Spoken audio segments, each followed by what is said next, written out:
Hi everyone, it's Rachel over at Moonlight Library. I am back after a short hiatus. It's okay, hiatuses are great.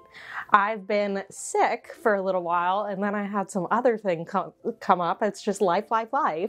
And we're here for a June wrap up. I can't believe I read anything in June, but I did read a lot. I think more than I've ever read, technically, because I read something like 10 or 13, I don't remember, manga, but I'm not really going to wrap that up. I'll talk to you about it later. Here we are, and we're going to go in order of the stack I already made for my Instagram post. That's what we're doing. That is where we are today. We're going to start with A Killer, and that's The Last House on Needless Street by Catriona Ward. My God, I loved it. I thought it was like a witchy book. I don't know. Like, this looks witchy, right? It's not. So we're following three characters, this like drunk man, a cat, and a teenage girl who's not allowed to go outside. And it is weird, and I can't really say much about it because, oh my God, the things that happen in this book, I was just like baffled. As soon as I finished it, I thought to myself, I could read this right now, again, a second time, immediately.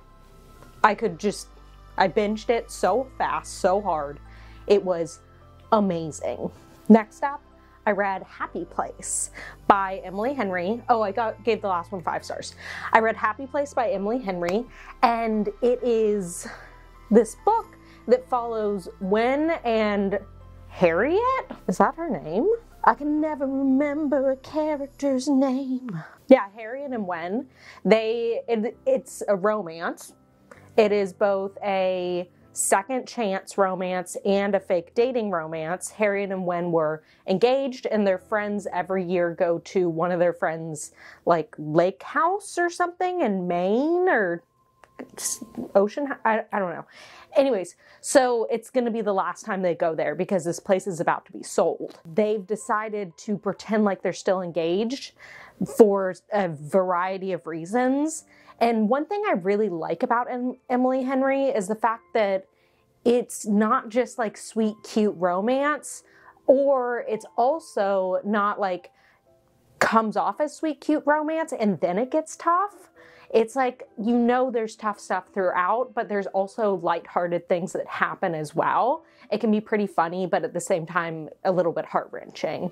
And that's okay in my book. Next one I read was Heartstopper. This isn't Heartstopper.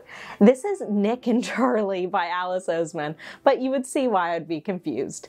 So this follows our our main characters from Heartstopper, her graphic novel series, and this is way later. This is when Nick is leaving for college and Charlie is 1 year behind him, so he'll be staying home and then figuring out their relationship.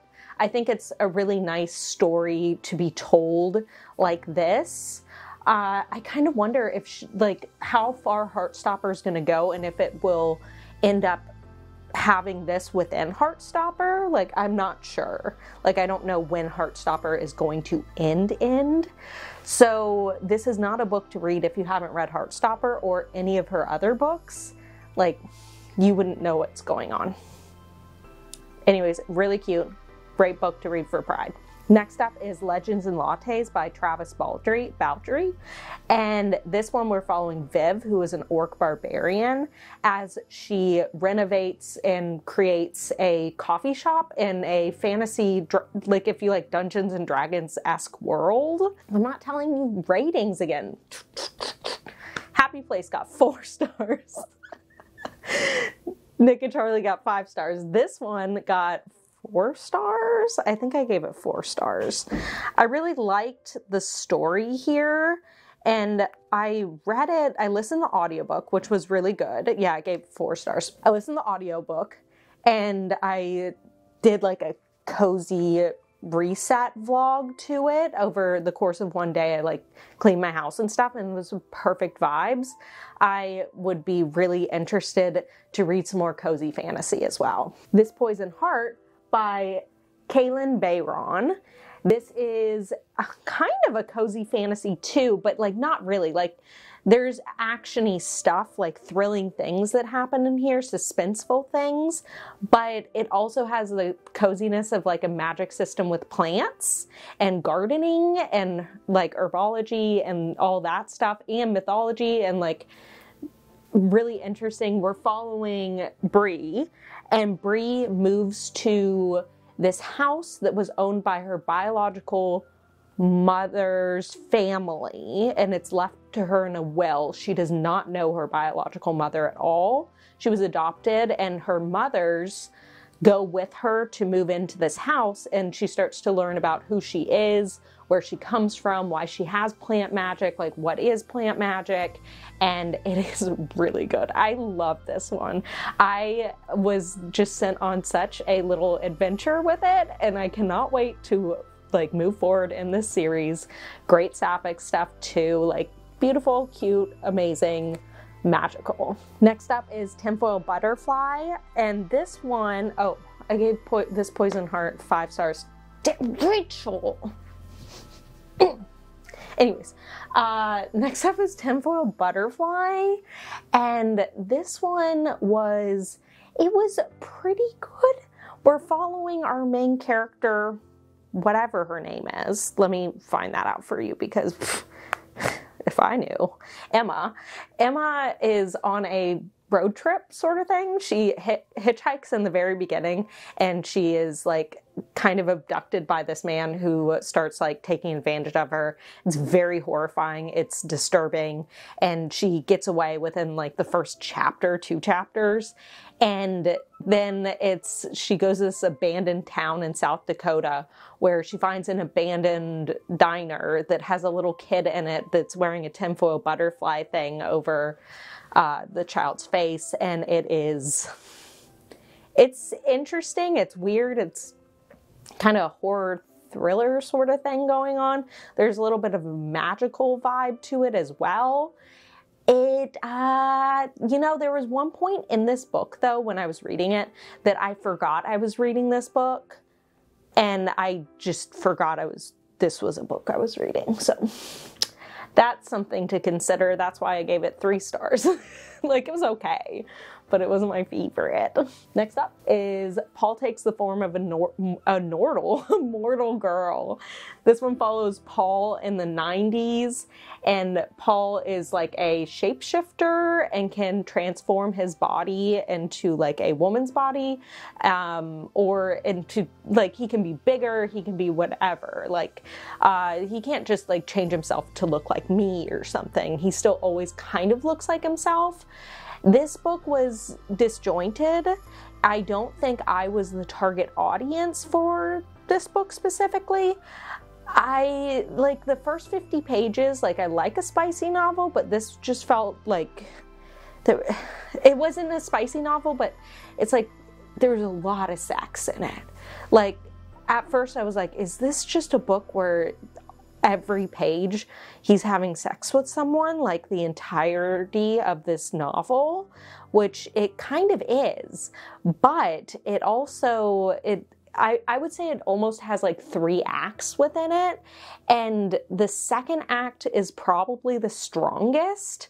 He goes to this like lesbian festival thing that's like a camp out for a week, and he is in the form of a girl when he goes there, and he kind of falls in love with someone, and there's this whole like thing that happens at that point, but then it moves on to like a third act that's like, what, like that felt like the most climactic thing that happened in this novel was the middle part, and then it felt like the beginning and end were just stuck on it.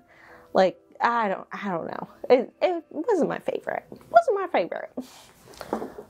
2 stars. 2. Sharp Objects by Gillian Flynn. I've watched the miniseries of this like 3 times, and I already knew I was going to love it. I am totally okay with knowing the twist and still enjoying the ride, because that's what I enjoy out of it. That's how I read Gone Girl too. I'd already seen the movie once or twice, and I still enjoyed it just as much. I ended up giving it 5 stars. This is following Camille Preaker, who has substance abuse issues and is also, she self-harms, and she is trying to not self-harm, or like, she's not really trying not to drink though. So she gets sent on assignment. She is a journalist to her hometown. She lives in Chicago now, but she's going back to her hometown where there are girls who are being murdered. And she kind of like goes there to investigate, like, I don't know, see what's going on. And it's really interesting. Her family is weird as can be. And I just, you know, I love this book. I felt like it was so fast. It was fast paced, easy to read, interesting characters, interesting things happening that you're just like unsuspecting if you don't know what's going to happen. Yeah. One of my friends I was reading it with a group of other girls, and one of them called what was going to happen because she had never seen the show, and she called it because of something in her own life. It was like so weird. I was like, oh my God, you knew it from that really random thing? Like, you knew that? And she was like, yeah, I don't know. It was a weird story. 5 stars. Lastly, I read a good amount of manga. I read the beginning of like 10 series. Like, I think I only read like maybe 8 of them, like the beginning of 8 of them, like the first volume in June. Anyways, that's a vlog, and you can watch it because it would take me forever to go through all of those. Other than that, I did also read Blood on the Tracks 1, 2, and 3. 1 is in that video, but 2 and 3 I'm just gonna mention now. I love it so far. I think it's really interesting. I cannot wait to get more of them. It is Bates Motel-esque. It is Junji Ito, but more psychological. I'm into it. I love it. I love my horror manga. That's it. Okay, well, thank you for sitting here with me, and thank you for subscribing. Thank you for being my friend. Thank you for loving me. Thank you for talking books with me. You're my best friend in the entire world. Love you so much forever and ever. Bye.